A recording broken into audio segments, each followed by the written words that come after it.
Hello everyone, welcome to the Complete Sports Updates. This is the show where the latest and trending stories in the world of sports are brought to you. My name is Abib Kuranga. Joining me today is Adeboye Amosu. Together we shall be taking through the rounds as far as sporting stories in today's episode is concerned. Welcome to the show, boy. Now, how are you doing today? Thank you. It's good to be back on the show once again. Absolutely. It always feels good to be back on the Complete Sports Updates as the Super Falcons of Nigeria are gearing up for the 2024 Women's Africa Cup of Nations that will be going down live in Morocco. The preparations are currently underway for Coach Madugu's side as they aim to win a record-extending title in Morocco. So, boy, welcome once more to the show. And the Super Falcons of Nigeria are actually back in action with their games, international friendly matches which they played against Cameroon as well as the one against Portugal. But now the main as well as the one that will be coming up against Portugal. Viewers. So the tournament proper, which is the Women's African Cup of Nations, that will be going down live next month. Just a few weeks away. And expectations have actually been growing as regards to how the Super Falcons will actually approach these tournaments. Thinking that they are going to win at this tournament for a record extending time, knowing fully well that they actually won the title 9th time. So, what do you have to say about the expectations of the Super Falcons? Well, personally, I believe it's going to be an interesting competition because African football, let me put it that women's football in Africa has really developed over the years. In those days, you have the Super Falcons, the Black Queens of Ghana, the Invincible Lionesses of Cameroon, and Equatorial Guinea dominating the scene. But these days, you have the Morocco has they've really come of it too, and the current African champions are talking about the Bayana of South Africa, who are really giving the Super Falcons a run for their money in recent outings. For the Super Falcons, it's going to be an interesting competition. We all know how they fared at the last edition of the competition, also hosted by Morocco. They were defeated by the host in the semi-final, and they lost 1-0 to Zambia in the top place match. But this time around, we have a lot of young, talented, upcoming players in the team. We talk about the likes of Monday Gift, Risola Babajide, Esther Okoronko. Talk about Tosin the main young, good midfielders too.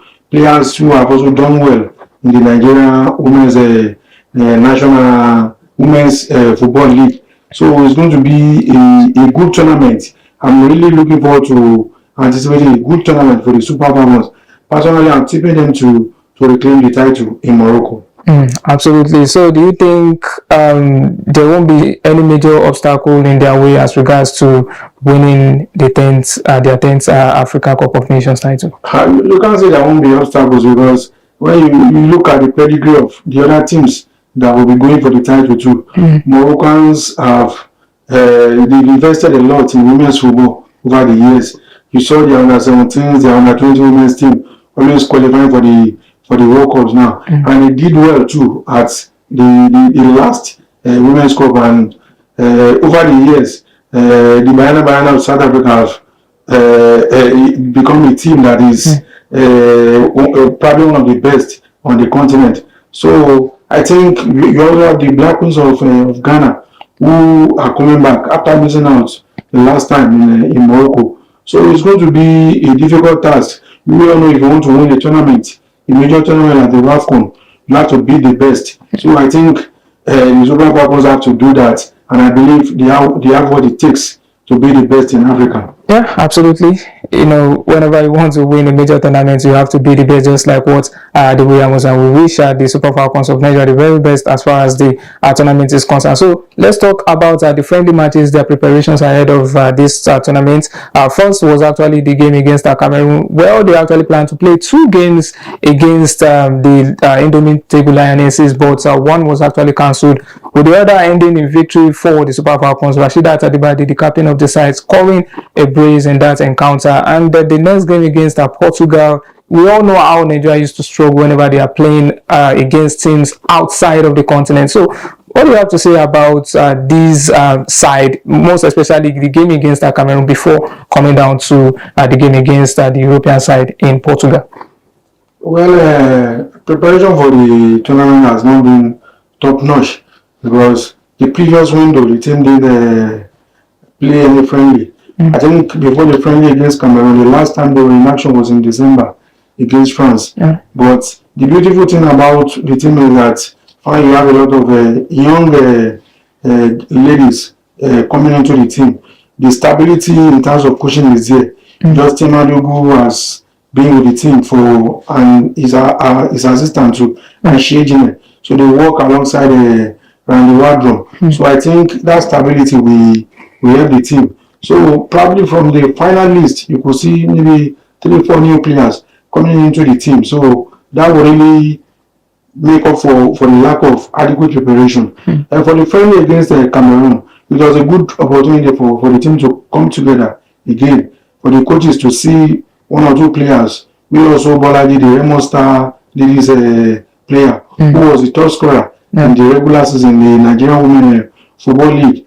Then the lady that was MVP at the Super 6 in Janet from Bayelsa Queens. So I think the Portugal friendly too will be an avenue. It's not about winning at this stage. It's all about playing against top quality opposition that will aid your preparation for the tournament. So hopefully we can see them play one or two friendlies aside from the one that is already planned against Portugal before the tournament. Okay, so talking about the coach of the side, Justin Madugu, since his appointment as the head coach of the side, he's actually overseeing 4 games, won 3 while losing the other one, which was against France sometimes in November last year. So, with the games before his appointment, which actually 6 games before his appointment, Nigeria actually won just 1. They lost 4 while drawing 1 against South Africa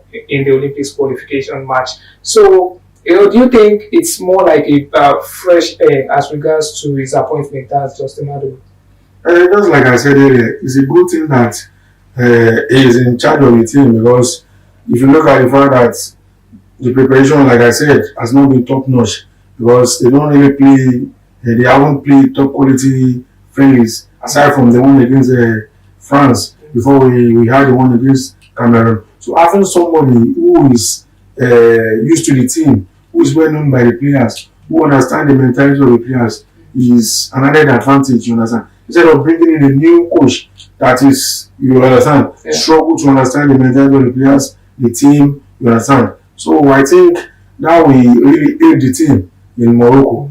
Yeah, thank you very much, Aboy, for that wonderful and insightful analysis, as always, on the Complete Sports Updates. Viewers, this is where we're wrapping things up as far as our proceedings in today's episode is concerned. I will take care of yourselves and enjoy the rest of your day. Bye for now.